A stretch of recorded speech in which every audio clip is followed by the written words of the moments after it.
Hello guys, मैं सुभाष सिंह कुशवाहा ज्ञान learn channel में आपका स्वागत करता हूँ। आज हम लोग जानने वाले हैं बाल विकास के कुछ भाग, जिसमें हम जानेंगे आज डिसिप्लिन, अनुशासन क्या होता है।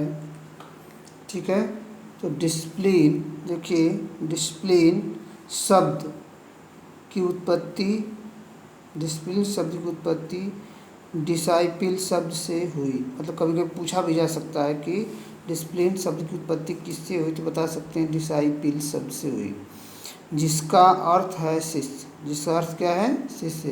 डिसाइपल शब्द का लैटिन भाषा के शब्द डी डॉट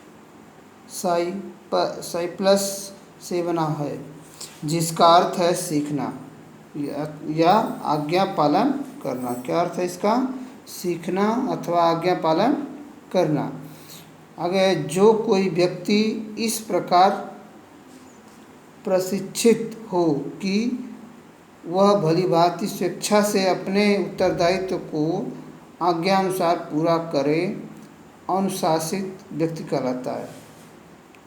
इसका अर्थ क्या हुआ? देखें, जो व्यक्ति, मतलब ऐसा व्यक्ति कि जिसको हम कोई काम दे दें, वह अपना दायित्व पूरा कर सके। जैसे सब अलग, जिसको हम कोई क्वेश्चन दे दें दो चार, और वह अपने तरीके से सही ढंग से लगा के दिखा दे, तो उसको हम कहेंगे कि यह डिसिप्लिन, मतलब अनुशासन के अनुसार काम कर रहा है। कोई ऐसा बालक जिसको हम कुछ कह दें, वह काम न करे और छोड़ कर बीच में भाग जाए, या कुछ गलत काम करे, या कुछ करे ही न, चुपचाप बैठा रहे, तो ऐसे को हम अनुशासनहीन कहेंगे।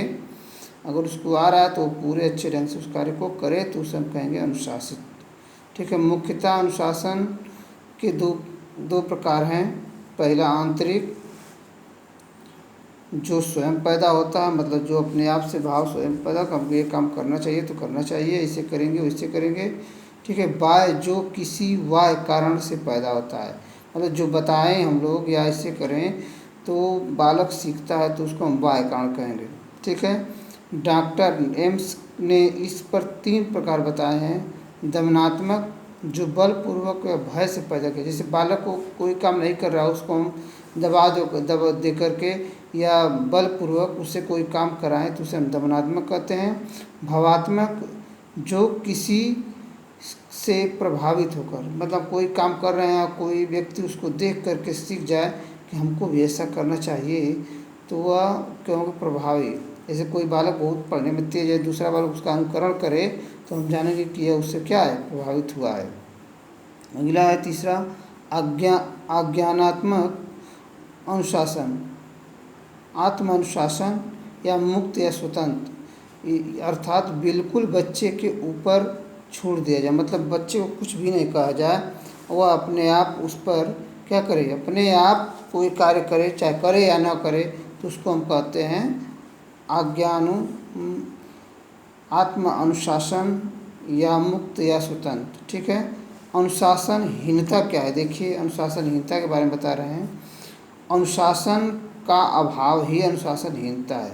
अनुशासन का अभाव ही क्या? अनुशासनहीनता है। जैसे कोई व्यक्ति किसी कार्य को नहीं करना चाहता, जानता है करना, लेकिन उसको करता नहीं है, उसमें गलतियां करता है, तो उसको हम अनुशासनहीनता कहेंगे। ठीक है, कोई बालक है, पढ़ रहा है, लिख रहा है, लेकिन वह काम करके नहीं दिखा रहा है, इधर उधर भुलवा दे रहा है, तो उसको हम कहेंगे अनुशासनहीनता के अंतर्गत है। मुख्य रूप से इसके 2 प्रकार हैं, व्यक्तिगत और सामूहिक। मतलब जो व्यक्ति स्वयं अपने आप को गलती करे, तो उसे हम व्यक्तिगत कहेंगे, और सामूहिक, 2 4 5 लोग मिलकर जो गलती करें, उसे सामूहिक कहते हैं। अनुशासन स्थापना के कुछ उपाय। देखिए, अनुशासन स्थापना क्या उपाय हैं? अनुशासन कैसे हम बना सकते हैं?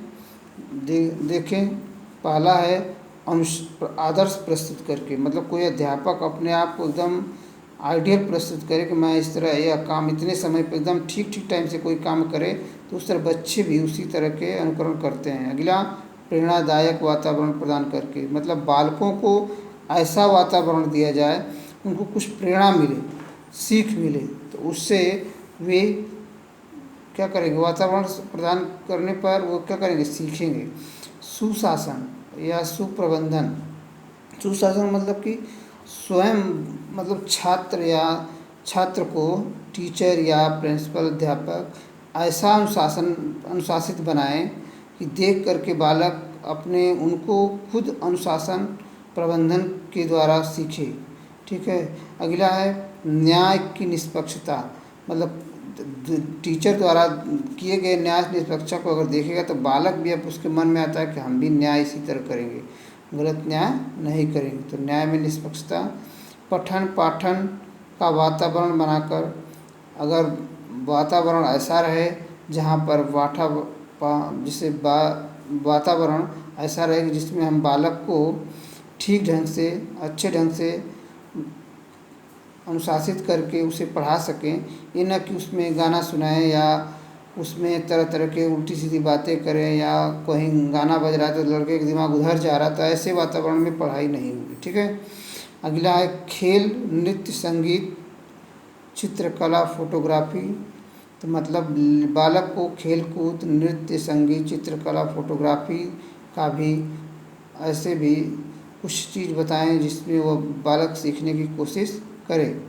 अगला है परिषदों एवं क्लबों का निर्माण करके, मतलब कुछ लड़कों का झुंड बना करके कुछ ऐसी व्यवस्था करके, जैसे खेल कूद का हम निर्माण करें, क्लब बनाएं, जैसे प्रतियोगिता होता है या कोई क्रिकेट खेलते हैं, चाहे कोई मैच खेलते हैं या वॉलीबॉल, फुटबॉल, तो इसका हम क्लब बना करके कोई काम करें तो और अच्छे तरीके से लड़के सीखेंगे। अगला है प्रयोगशाला और पुस्तकालय का प्रयोग करके। प्रयोगशाला में हम अगर कोई काम बच्चों को करके दिखाते हैं और पुस्तकालय का प्रयोग करते हैं, वहाँ पर पुस्तकें रखें, तरह तरह के बालक पढ़ते हैं, तो इस तरह से भी बालक क्या होंगे, अनुशासित होंगे। अगला है एनसीसी और एनएसएस। एनसीसी को नेशनल कोर जानते हैं, जिसको हम एनसीसी जैसे उसमें पुलिस की या मिलिट्री की कुछ बारे में पढ़ाया जाता है। एनएसएस यह जो समाज सेवी संस्था है, संचालन के द्वारा भी हम बालकों को कुछ अनुशासित कर सकते हैं, अनुशासन का पाठ पढ़ा सकते हैं। अगला है पाठ्यक्रम में बदलाव करके, मतलब पाठ्यक्रम ऐसा हो कि जो सबके लिए लाभदायक हो, बालक के लिए उसके आगे चल कर के जीवन में कुछ अनुभव या कुछ ऐसा दे जिससे बालक की जीविका चल सके। तो पाठ्यक्रम में ऐसा बदलाव करें। अगला शिक्षण प्रणाली में सुधार करके, शिक्षण प्रणाली में सुधार करेंगे तो बालक के मानसिक पटल पर अच्छे तरीके से पढ़ेगा, तो बालक का विकास होगा और वो अपने आगे जीवन में कुछ अनुभव करेगा और कुछ अच्छा सीखेगा।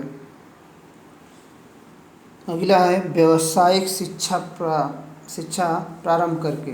बालकों का ITI, पॉलिटेक्निक और टेक्निकल युग आ रहा है, ऐसे इनको प्रशिक्षण किया जाए। तो जैसे टेक्निकल, ट्रैक्टर या गाड़ी, मोटरसाइकिल, मोबाइल फ़ोन, इस तरह की अगर शिक्षा दी जाए तो उनका जीवन संवर सकता है। अगला उत्तरदायित्व सब पर बालकों को क्लास में कुछ ऐसे काम दिए जाएं या कोई खेल कूद में ऐसे काम सौंपा जाए कि जिसको उत्तरदायित्व उसको पूरा करें। यह भी अनुशासन की एक सीढ़ी है। परीक्षा प्रणाली का सुधार करके, परीक्षा प्रणाली हम लोग की यूपी बोर्ड की लगभग लचीली है, इसको अच्छे तरीके से सुधार किया जाए तो और आगे हम बढ़ सकते हैं। मूल्यांकन प्रणाली सुधार करके, मूल्यांकन मनमाने ढंग से होता है यूपी बोर्ड में, तो हम लोग उसको अगर अच्छी तरीके से मूल्यांकन करें, किसी बच्चे का गलत पर गलत और सही पर सही निर्णय लें, तो इस पर भी सुधार हो सकता है। पुरस्कार और दंड का प्रयोग करके, अगर जो बच्चा तेज है उसको हम नकारे ना, उसको पुरस्कार दें, और जो बच्चा गलत कर रहा है कार्य उसको हम दंड देकर उसका प्रयोग करें, तो यह भी सुधार हो सकता है। अगला गृह कार्य प्रदान करके, अगर कक्षा में हम लोग गृह कार्य देते हैं तो बालक घर से करके लेके आएगा, तो उसको हम कहेंगे कि यह बालक क्या अनुशासित है, हमारा गृह कार्य कर रहा है। इस तरह से यह अनुशासन हुआ। अब आगे है, हम लोग जानेंगे अगले वीडियो में बाल केंद्रित पाठ्यक्रम। तो हमारे वीडियो को लाइक और शेयर कमेंट करें, अधिक से अधिक दोस्तों में इसको प्रेषित करें, शेयर करें, जिससे उनका भी ज्ञानवर्धक हो। और मेरे चैनल पर अगर नए हैं तो सब्सक्राइब जरूर करें, छोटे से चैनल का सहयोग करें और इसको आगे ले चलने के लिए एक एक सीढ़ी और प्रदान करें। धन्यवाद। आज की वीडियो में इतना है, फिर अगली वीडियो में मिलेंगे।